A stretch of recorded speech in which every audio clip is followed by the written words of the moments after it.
my little party animals. Hip Hip Renee here today with a brand new episode of San Myshuno Stereotypes. If you have been following this series, thank you so much. I have really been enjoying creating it.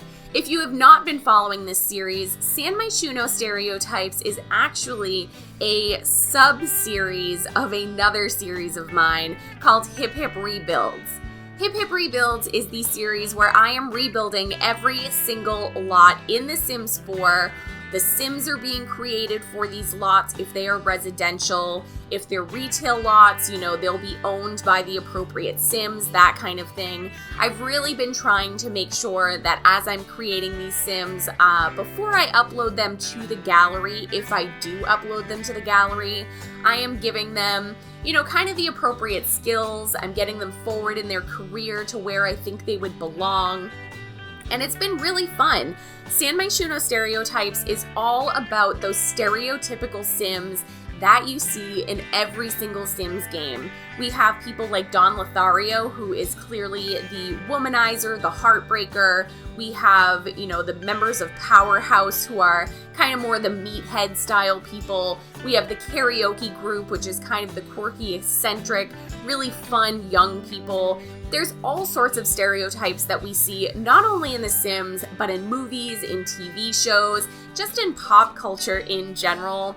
And I'm really trying to embody all of those ridiculous stereotypes into this series. So far we have done a stereotypical frat house, we've done the sorority house, we've done a crazy cat lady, we've done the starving artist. There are so many more that I want to be able to accomplish in this series. Of course, there are only so many apartments available, so I have been trying to be a little bit choosy when I am picking the stereotypes, only picking the ones that I am really interested in creating and that I think are really interesting and could have some fun dynamics if you end up playing in this save file whenever it ends up finished. I'm sure we'll probably have The Sims 5 by the time this series is completed, and by the series I mean Hip Hip Rebuilds in general. San Myshuno Stereotypes will probably take me another few months, but it will be finished at some point. So I had a lot of fun creating this Sim, but I had even more fun creating his apartment. I was really looking forward to doing this particular Sim because I feel like with an eccentric kind of professor, I could do a darker, maybe a little bit more of a traditional style build, and that's not something that I'm super confident in doing. I do tend to prefer working with lighter and brighter colors. I really enjoy working with pastels.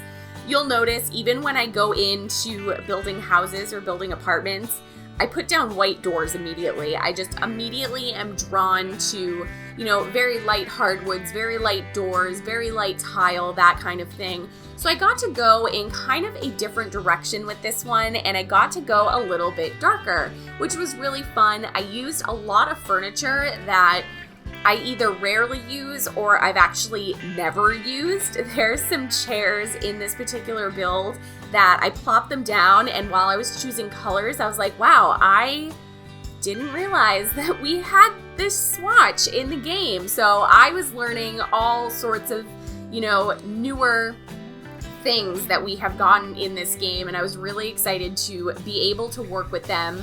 Of course, with Realm of Magic having recently released, I did use a lot of Realm of Magic items. I wouldn't say that Realm of Magic items are the focus of this build, but they are absolutely included. Obviously, you walk directly into this apartment, and the wall swatch in the kitchen area as well as the main living space are both Realm of Magic wall swatches. I think they're beautiful. I think they're very well done.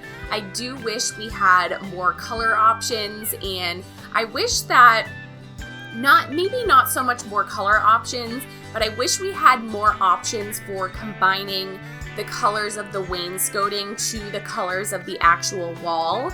There are some really great wall swatches. You actually see the striped one in the bedroom, and that striped one comes in about, I would say, 4 colors maybe. So it's like a bluish kind of color, there's a pinkish kind of color, there's the white kind of gray color, I think there's like a beigey yellow in there. But you can pick whatever color you like, and then each of those colors comes in every single color that the wainscoting comes in. So you have 4 colors for the actual wallpaper, and then like 4 colors for the wainscoting as well, which gives you a ton of different options. Unfortunately, the Realm of Magic swatch for the wallpaper does not have that. Whatever color wainscoting is attached to whatever color wallpaper, that is what you have to work with. You cannot change them up between the two. I think that was a missed mark as far as Realm of Magic is concerned, and I think that's a missed mark as far as a lot of the walls that have wainscoting on them. We got a lot of really good options with the base game, but I want to say it's ever since Parenthood, maybe Cats and Dogs, that they kind of slacked on combining those wainscoting colors with the wallpaper colors. I feel like we've had this complaint for a while. It's something that, people have spoken about, people have complained about. It's likely not going to get changed, unfortunately. But, it is something that I would like to see going forward, is them taking a little bit more advantage of combining the different wainscoting colors with the different wallpaper colors. Maybe that's just me. Leave your comments down below on how you feel about that particular issue in the game.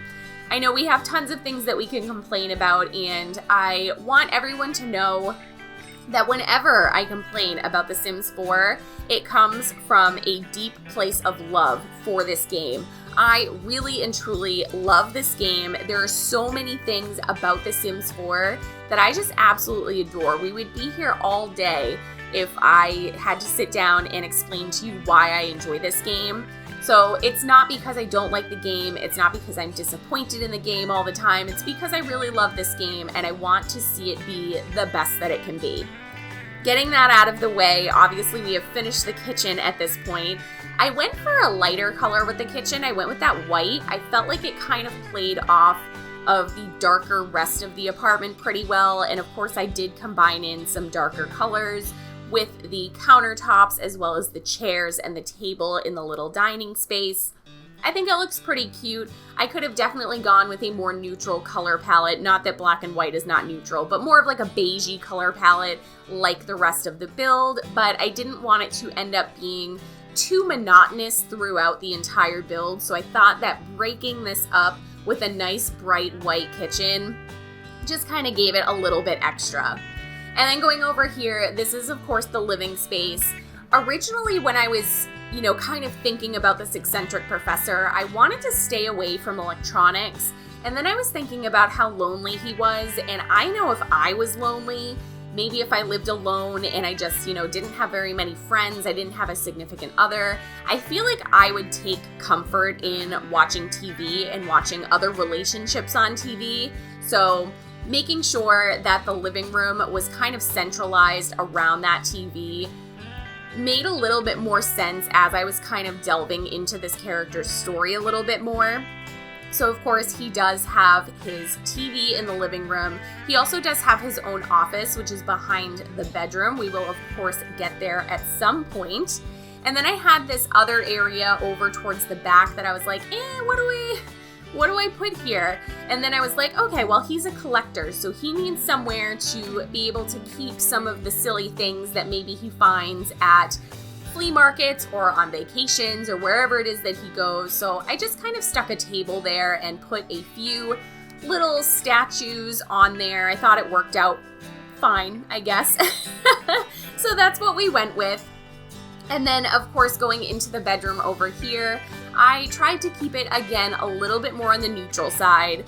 And I was building this apartment with the sim in the apartment.